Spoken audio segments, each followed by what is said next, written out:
What's up, guys? Welcome back to my channel. Like, comment, subscribe, do whatever you want, but I just want to share sort of like my story and how I got to the point where I am right now. And I'm going to start off from college. I'm going to try not to go into too much detail. I've been recording this video several times, but I know I need to shut up and get to the point. So, essentially, once I graduated college, we're going to start there. I went to Pepperdine University, for you all who don't know, which is a prestigious ass university with a bunch of rich ass bitches. Boom.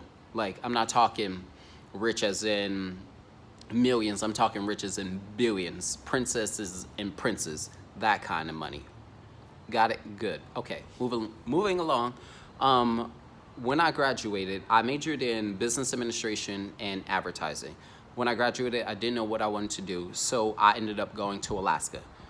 Random, very random. I'm that kind of person. I'm random. Like, if the opportunity is there and I feel uncomfortable, I'm gonna do it. Whatever. Went to Alaska, was there for 6 weeks. That's another story. I came back with, I think, $7,000. This is the most money I've ever had in my bank account, which is another reason why I did it. I was in a position where I needed to get myself out of a position that I didn't want to be in. So, first position, I was stuck, no money, nothing, and I took the opportunity that was far-fetched out of the blue. Black people don't go to Alaska, but I did, and it got me to where I am, and we'll get to that. Done. Got back, $7,000 in the pocket. Prior to that, I was staying at my friend's place in between, like, going to Alaska, because I think I had like a month. Anyway, she let me stay at her place. Rosa, shout out to Rosa Zhang. I love you for letting me stay at your place. I fucking owe you, because you were very instrumental in, I don't think she knows this, and I haven't talked to Rosa in years, but she let me stay at her place that she had paid for, and I think, like, she was paying the rent. I told her I didn't have money, and she allowed me to stay at her place for like a month before I went to Alaska. Keep your friends, know your good friends, know your good friends. Anyways, came back from Alaska.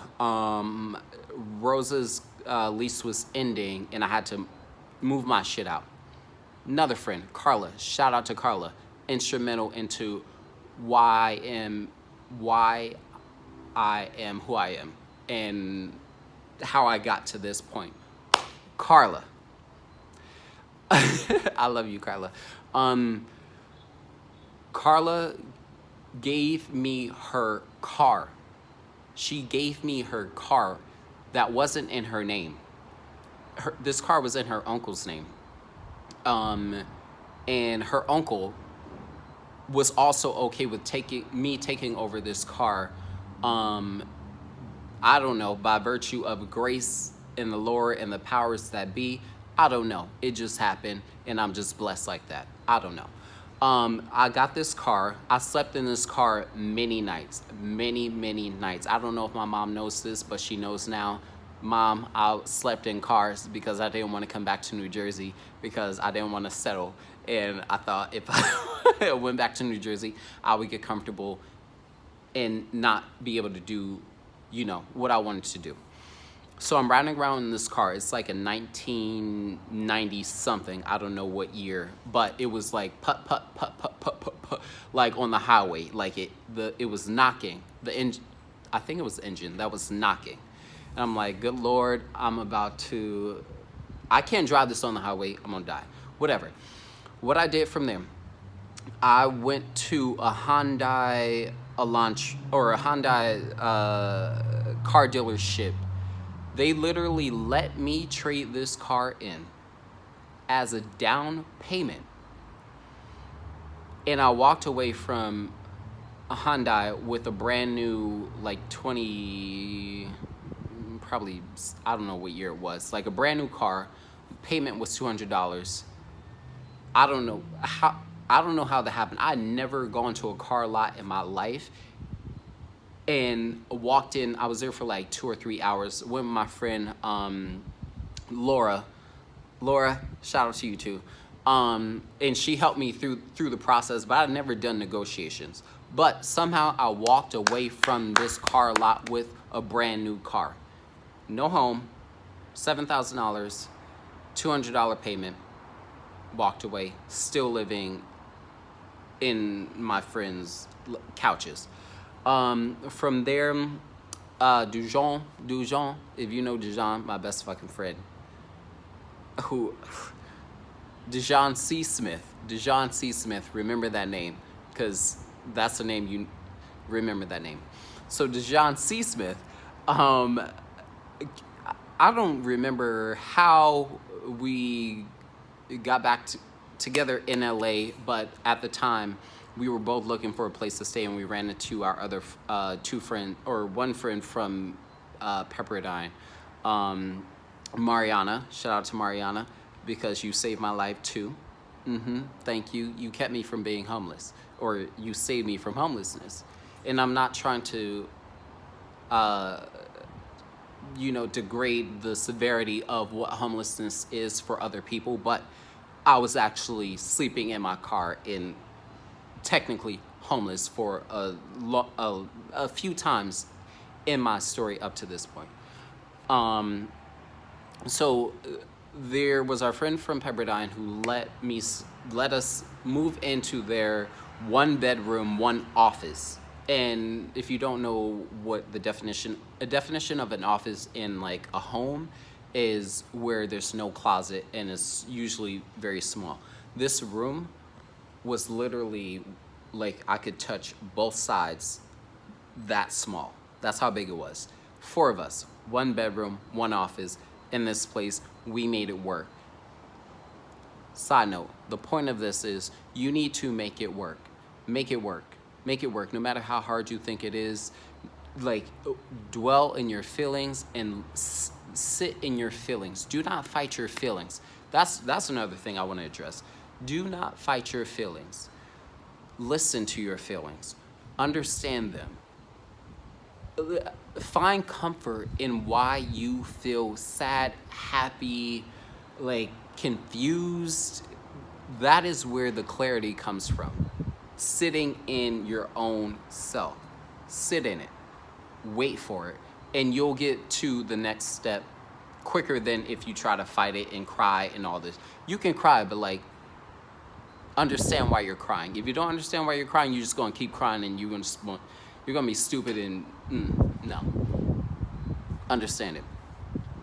From there, Dejon, he had a long distance relative that he was meeting for the first time. And it just so happened that once we met this relative, we both didn't have jobs. He hired us to his company. Manifest. Believe. Hired us to this company. We were there for probably, I don't even know how long. We were there for a while. This was another great experience because I also got to go into NBC.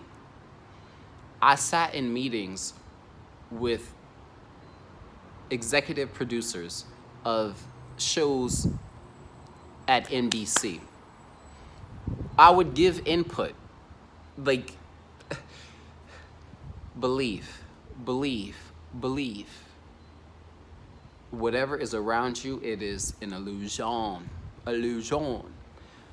Believe. I sat in a room with executives of NBC with no experience at all. Believe.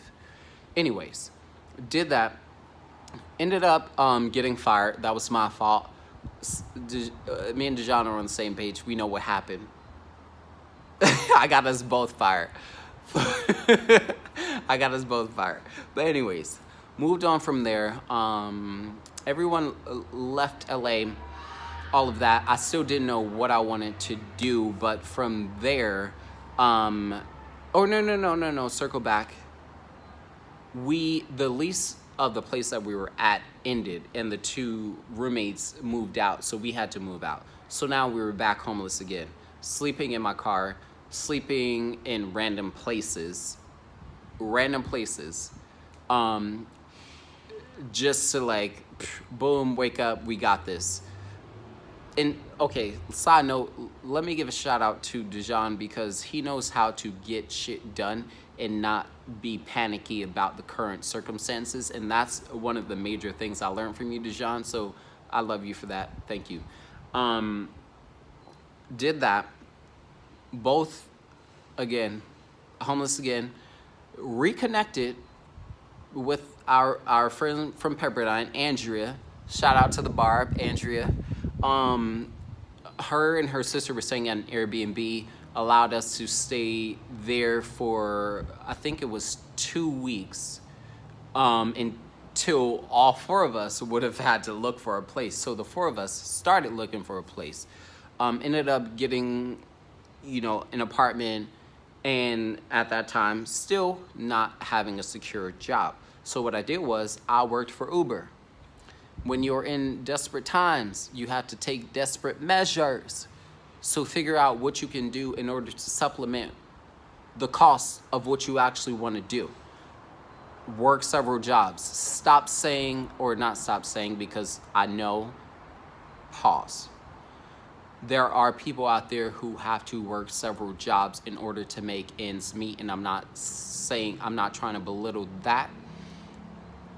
I'm saying, in take more gratitude in being able to have the hustle to work multiple jobs, and then take that mindset of being that amazing that you are able to work those many jobs and turn that into power and the ability to work one job and work just as hard for one job, aka start a company.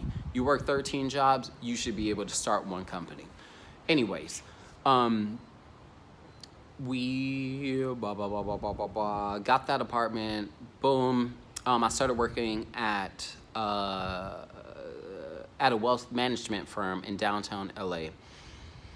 That was the worst thing ever. It was boring. I was only stamping tickets, and the sunlight is great. Do you see that skin? I was working there. That was boring. I met Michael, I think a few months before that. I moved up with Michael, which at the time I was all for it. My mama, shout out to my mama, didn't think it was the best thing to do. But you know me, I just do whatever I want to do. I do whatever, I lead myself, because no one can tell you how to best operate the machinery that is you. They can't. So after less than a year of our relationship, I moved in with Michael. Mama didn't think it was the best thing. I thought it was the greatest thing ever. Anyways, got there, didn't have a job. I signed up for a temp agency. My first job was shitty. It was a 2-month contract as a recruiting coordinator. I tried my best. I honestly did try my best, and I messed it up the whole 2 months. I can honestly say that. I was trying to figure it out, but I couldn't figure it out. But anyways, that job ended. Second job was when I hit my boop. That was the butter on the runway. Or if down is better, then there was butter on the runway, and I was going downhill into better. I got to this next company. It was me and my manager. I was their first recruiting coordinator again, and I learned from the past mistakes and just hit the ground running. Because I knew I needed to get to a certain place in order to get where I wanted to go, and where I want to go is to be a millionaire by 30. That's my first plug into that, and I'll be bringing it up again. Millionaire by 30. Manifest. Boom. You better accept it. Accept it. Accept that I'm a millionaire right now. So did that job. Me and my manager ran it. Dude, if anyone out there has ever been in a situation where you just work so well with someone else and you just get it done, that's what it was. It was the two of us. We built the team out. Boom, boom, boom. The company kind of went under, and I was left by myself, and everyone else moved on to other companies because that current company was going to ship. Also, side note, for the people who don't know how corporate America works, corporate America is cutthroat but nice at the same time. They're like nice evil, but good money. So corporate America, always, they will pay your benefits and give you a severance. That's how people maintain. Black people start getting into corporate jobs where you can get a severance. And severance is when you can get your paycheck for 2 weeks, 3 weeks, 2 months, 4 months. Start getting to corporate America. Anyways, that happened. My boss and team had left the company, and I was just like on the verge of figuring out what I wanted to do after that, if I wanted to leave the company or stay at the company. And it was very hard because I had helped build this team, and I just kept pushing through, to the point where I was like done. I was done pushing through. And then lo and behold, my new manager, who started probably like 2 months before she was contracting, I was trying to help her through the ins and outs of the company, and all of that paid off. Side note and point: it pays to be kind to people, because you never know what someone else not can do for you, but will want to do for you. It's not about what they can do, it's about what they will want to do. Because I didn't even think that she would be hired as a full-time manager. Like, I honestly thought they wouldn't hire her at all because we weren't hiring. She came on, she said, hey, give me some time. I know you all have been promised X, Y, and Z. I just need to find the ins and outs and figure out what I'm doing, and like, I'll get back to you. Even then, weeks had gone by and I was still interviewing and applying to other companies. And then guess what happened? She called me into a meeting, a random meeting. And in the back of my mind, I'm like, what is this meeting about? Like, I'm already over it. It's been months. I was supposed to get promoted so many months ago, and it hasn't happened. So what do you have to say to me? Baby girl, she said, yo, we want to bring you on as a full-time recruiter. Mind you, I was a recruiting coordinator at the time. In between that is a sourcer and then the recruiter. She said, I want to jump you to a recruiter.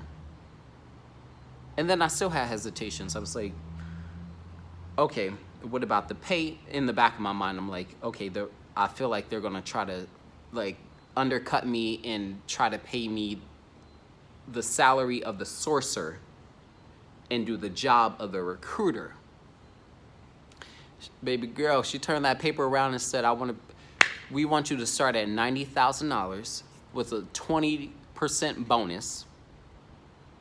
That's $108,000.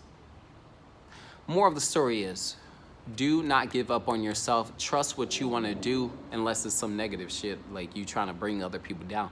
Trust your positivity. Trust what you want to do. Trust that you have everything that you need within yourself to get it done, no matter how the current situation seems. You can do it. You can do it. You can do it.